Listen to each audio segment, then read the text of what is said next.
Okay. So today we will discuss OHOS animation framework. So the contents for this session would be first we'll have a general overview about animations. Then we will deep dive into OHOS animation framework, more specifically into AGP animation package and its key classes. Then we will look how we can achieve a frame animation in OHOS using this frame animation element, which is not part of the mentioned package. Okay. So finally, we will look into the concept of curve types.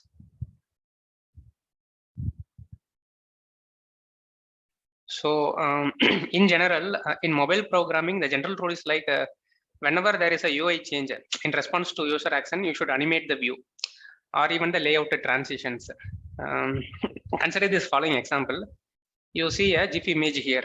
Okay, so it is not necessary that we have to use animation. It is like it's not compulsory, but you consider what if there is no animation? Like it will be a very sudden, right?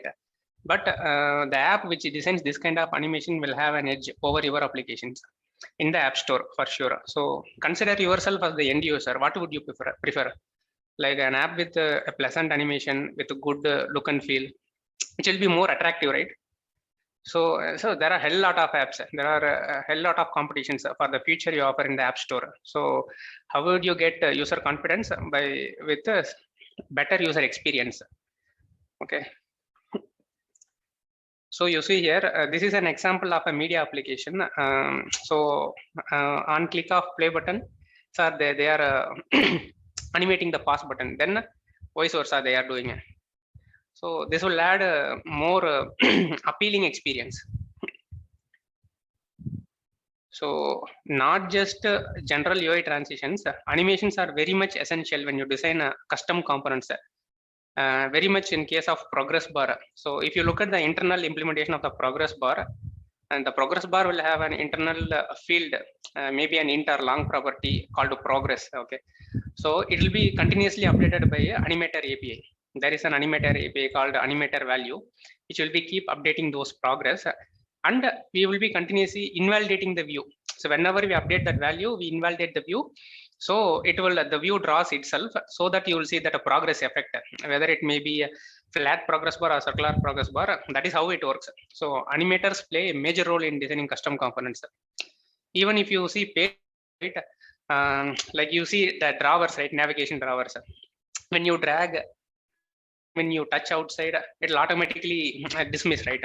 So we need to provide animation effects there. So APIs comes handy when you design these custom components. In case of pop-ups, am I audible?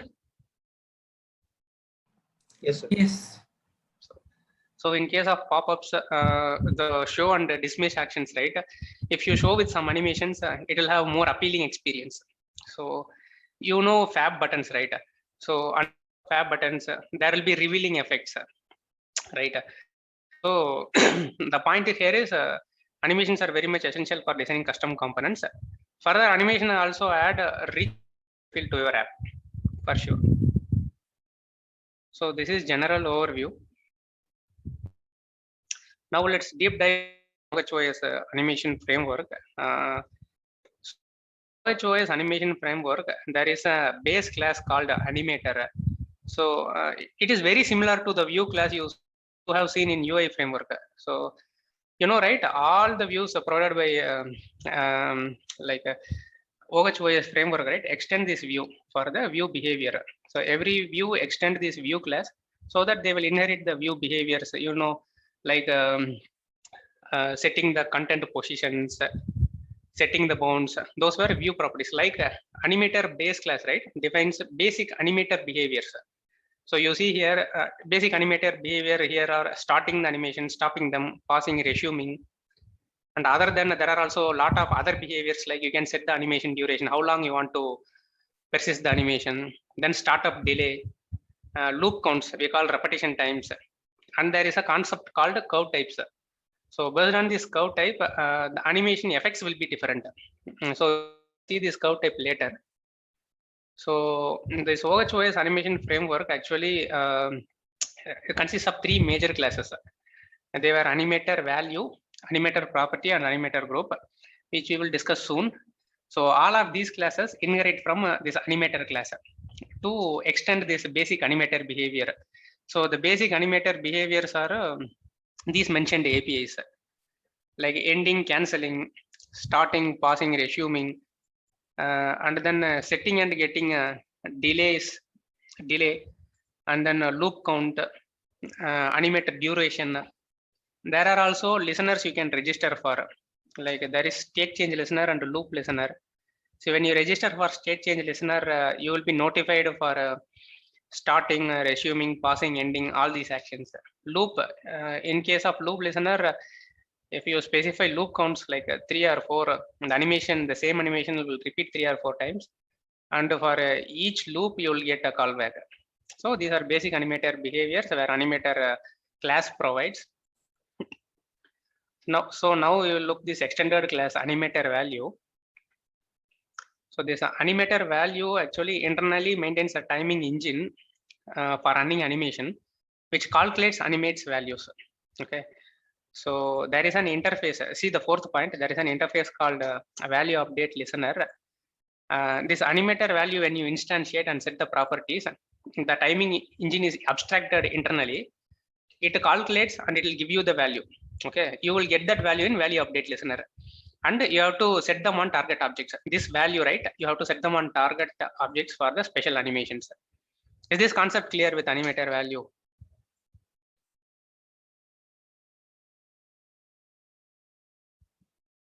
If you have doubt, you can ask questions in between. Sir, can you please repeat? So value is an API, maintains a timing engine. You can look at the source code. So it will calculate the animated values. I will show a demo immediately in next slide. So what it does, it calculates animated values and it will return you via value update listener. So the example usage is this. You see here, I have created an instance of animator value, and I have set the animator properties like duration, loop count, curve type, and I am registering for that value update listener. Okay, when you do this, so you will see the on update function inside that listener. You get a float value. That second parameter is the calculated value, which you have to set on the target view.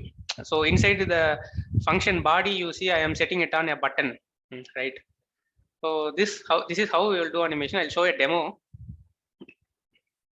So by animator value, you can animate a component, maybe button, image, whatever component. You can adjust its properties like width, height, alpha, and x and y coordinates, and even its background. So just a component property you can animate using this animator value API. Other than that, the main objective of animator value is it is not just a component you can change the property. You can update any object property. Like see,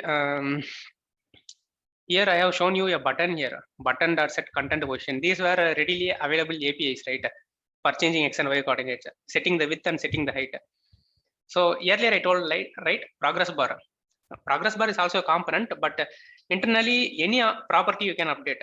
So initially I told there is a progress int or long property inside a progress bar. So using this animator value API, you will be able to change any property and invalidate that view. And in the draw, you use that property to draw custom effects. So animator value will be handy to use with components as well as any object. Okay, so I'll show a demo now. So in XML, I have created this button target. There are 3 buttons.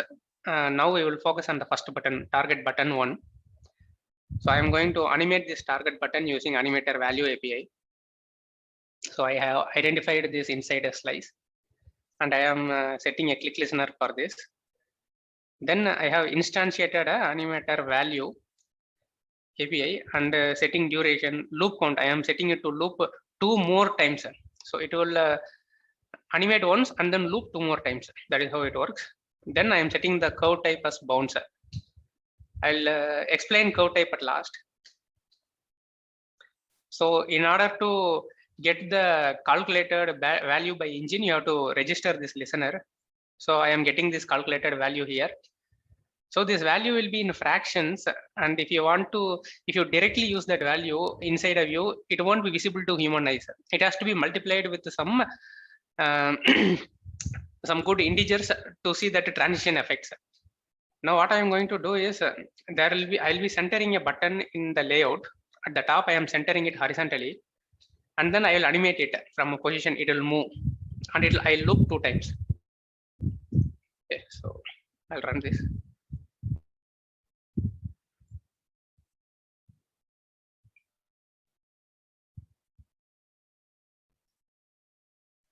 So I'm going to animate this target button 1 now. See, on click of this, it is getting animated, right? So what I did here is I changed the position. So it is moving, continuously animating the position. So I'll show. Now I am going to animate the width and height button.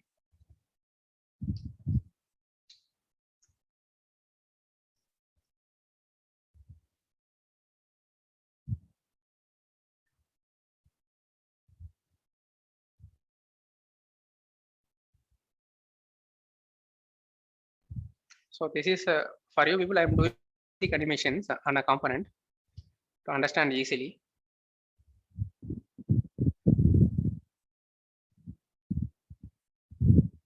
Now I am going to change the alpha property. So these all properties with this animator API, we will be able to do all this on a component.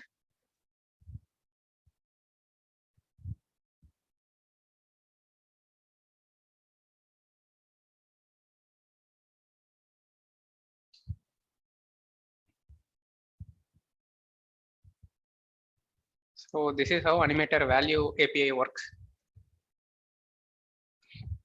Similarly, we have an animator property class. This also inherit from animator. Okay, so let's look at what this API offers. To move, reveal, or hide components. So it is very similar to animator value. The difference between animator property and animator value is that animator property has fixed set of APIs to perform view property animations. With animator property, you will be able to animate only the view objects. But with the animator value, you can either animate a view or any other object property. But this will be very easy to construct and perform view animations. So you see the usage here. So to perform a basic animation, we have to do all these constructs using animator value. But if you look at this animator property construct here in the example code, what I did, there are 2 ways to do this. Whatever component you have, there is a method called create animator property for image, text, anything. Just component instance that create animator property, you create animator property class instance, and then using these fixed set of APIs. The fixed set of APIs were to move XY positions, to change alpha, to rotate, to scale. Only these fixed set of APIs are available for this. You see here, these are the available APIs. You'll be able to perform only these animations with animator property. Okay, but it will be very easy to construct and work on.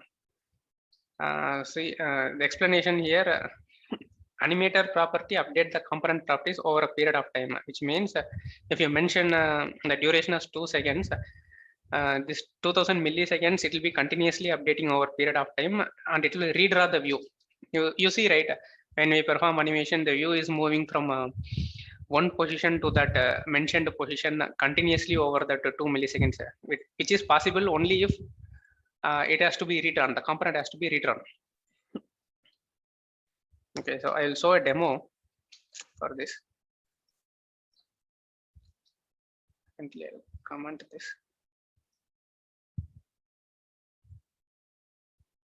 So I am using the second button for this. So here the animator property example, what I did here is simply using the target button instance, I have created there is a method called the create animator property, from which you will be able to create the instance of animator property. Or the other method, I told 2 ways to create this, right? Simply, if you have a component and sorry, that animation instance you have to create. button to animation is nothing but animator property, right? Animator property button to equal to new animator property. So you create an instance and then directly set a target for that instance, whichever button you want to animate. So these two ways you can create animator property. And finally, instance, you on that instance, you add the APIs. I am performing these series of API animations right now. I'm setting duration, moving X by 50, sorry, from 50 to 1000 I am moving, and then I am rotating it 90. Alpha is set to 0. At last, it will disappear. And 5 times I am doing it, loop count.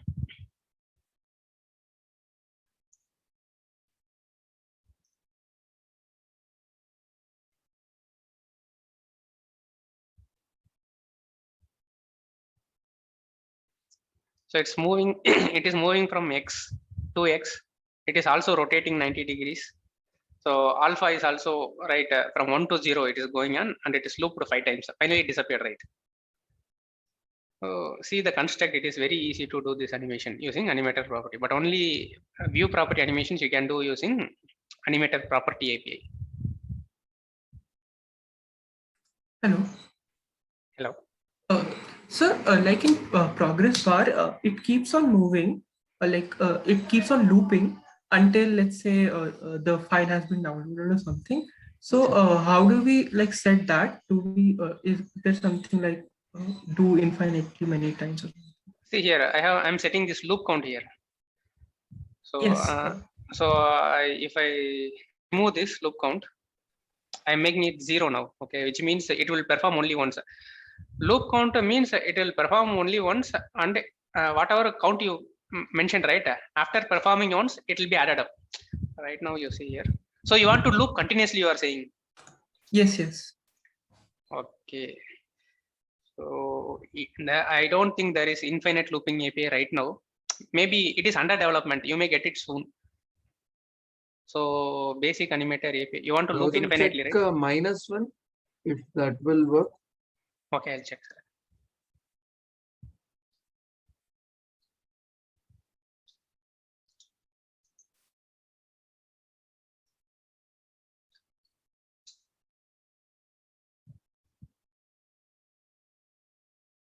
Yes, sir. It's happening. So -1, but there is no constant specified. You have to do it manually. Before it was there, I think they have removed, but internally, I think it is still existing. Okay. So you can see it is looping continuously. Okay. Thank you. Okay. Gautam, one query regarding the animation. This is triggered when you click on a button, or is it happening when it enters the window itself, the component? No. I am actually, if you see the code, I have created click listeners for all button. Okay. Okay. And in the click listener, I am starting all the animations here. Got it. Now, if I want to trigger an animation when it enters the window automatically, how do I do it? So what I did, I am starting the animation on click of button, the start, right? You have to do it in on start after defining the animation. For now, for example, here, button 3 animation I have defined, okay? Immediately, if I do button 3 animation. No. Yeah, I got your point. No. My question was, if you have a dialogue, right? Yes. Unless I do a dialogue.show, there will be a dialogue visible to me. So if I have to do a window enter animation for that particular dialogue, if before I do animation.start, it will eventually show it to me at the specified space. Now, if I do animation.start before dialogue.show, there will not be shown to me. How do I, in Android, you have the styles in the animation. Can you, like, your voice is breaking down. Can you repeat it again? Like in Android? In Android, you have window enter animation in styles.xml, right? There we specify the anim.nl. There we can specifically it will take care of enter animation. Here we could not find any particular window enter animation, but how Okay, so when Yeah. so when dialogue it is gonna be shown, you have to initiate the animation. That's your question, right? Right. So we can Right, achieve that right now. Right now, since API is not available for that, we have to do manually by listening to the dialogue listeners. Okay, so if you look at dialogue API, so you have to start it when you get the callback for dialogue show. Okay, so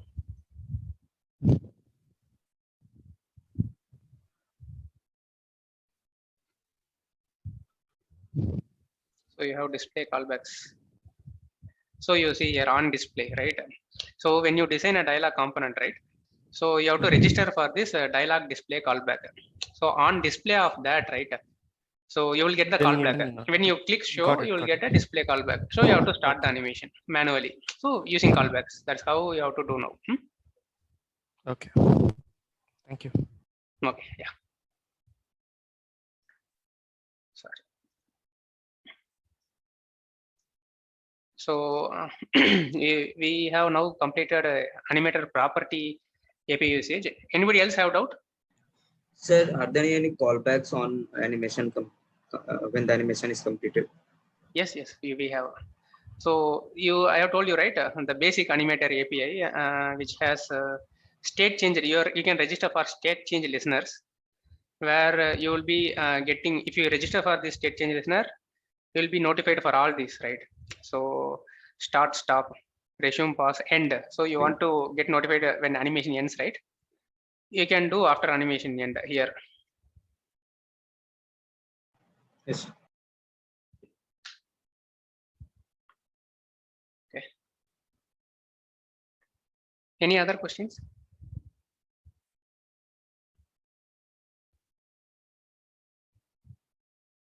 Okay, so let us move on to animator group.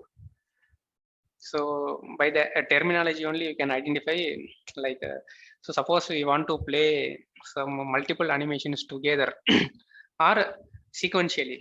So we have two different APIs, run serially and run parallelly. So first you have to create an animator group API instance, and before that you have to create all the individual animators. So the idea here is to play all animations together. So before you create all required animations and group them together using these two APIs. This run serially will play them like one by one, like synchronously, and then run parallelly will play them asynchronously, simultaneously. Okay. So in this sample, I have created this animator group API, and I am creating 3 different animators inside run serially. You can see here I have created an animator property, and I am moving this all 3 buttons from some position. Okay. So now I am going to perform animation on all the 3 buttons here, present here, setting the animator properties like duration, loop count, and curve type. So you see the sample here. Same code present here. I have created 3 different animations, and I am running them now like one by one, running serially. Let's run the sample.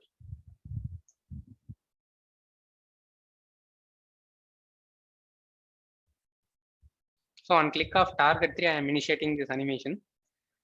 You see target 1, target 2, and target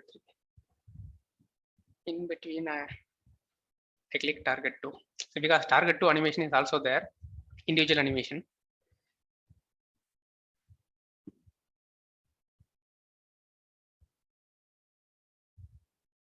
So you got the usage, right, for animator group.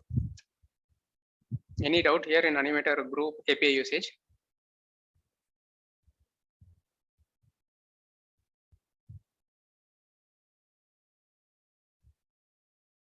Okay, so currently these are the 3 key APIs provided by the OHOS animation framework.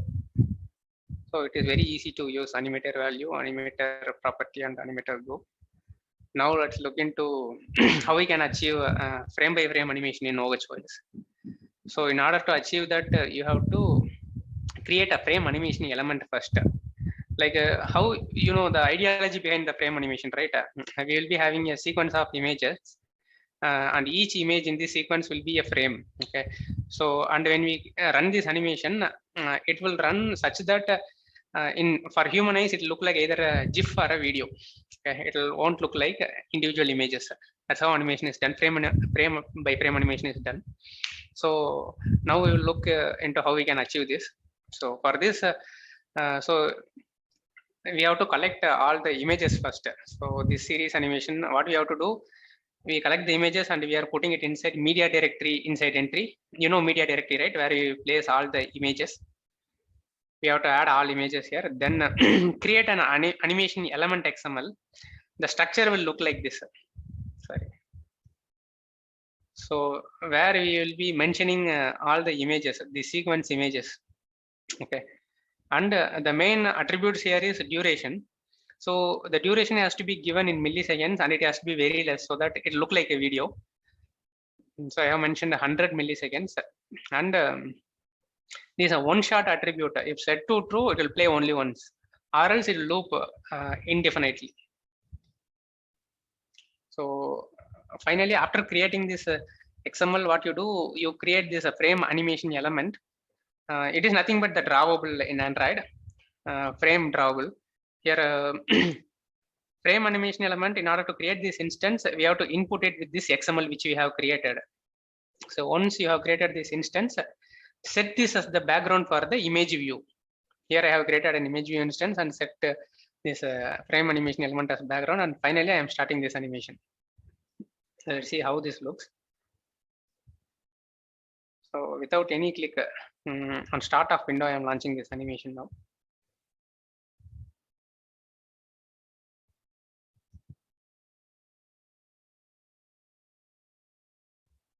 So you see, it is sequence of images. The images here are empty heart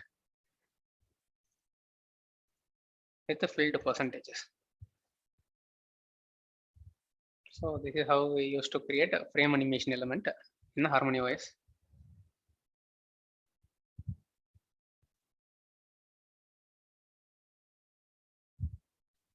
Then we will look the concept of curve types.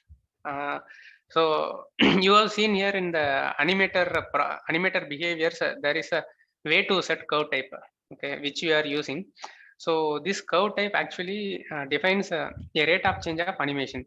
So we also told, right, all these animator APIs internally actually maintain some engine. So this engine will take all the input parameters like a delay, duration, curve types, and it will finally calculate one value. So in animator value, we used to get that value in the callback, right? This float value. So one of the main behavior is this curve type. This engine will use this curve type to define the rate of change of the animation. So based on this curve types, the output value will be differing. Okay. So if you look at the examples I used, so I have mentioned different curve types. So I have mentioned bounds. So you can use all these curve types.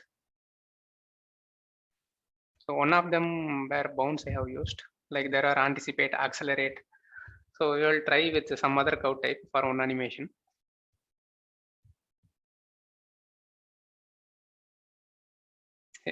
Just before that, we will see how it looks. See here, when I click target, it bounces, right? When it hits the bottom, it is bouncing. So this is how this animation value results for this curve type. But now I am changing it to one of other curve types, like accelerate and decelerate I do.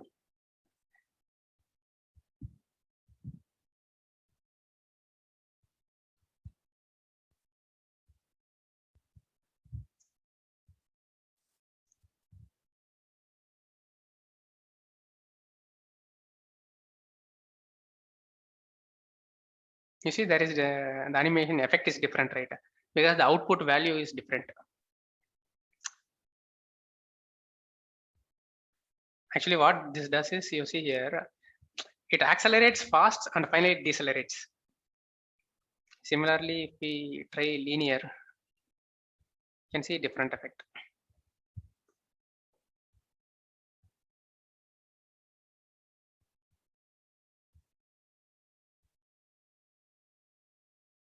It is moving at a constant speed throughout, right? It is not either accelerating and decelerating. Finally, one more I'll try. Say anticipate 1%.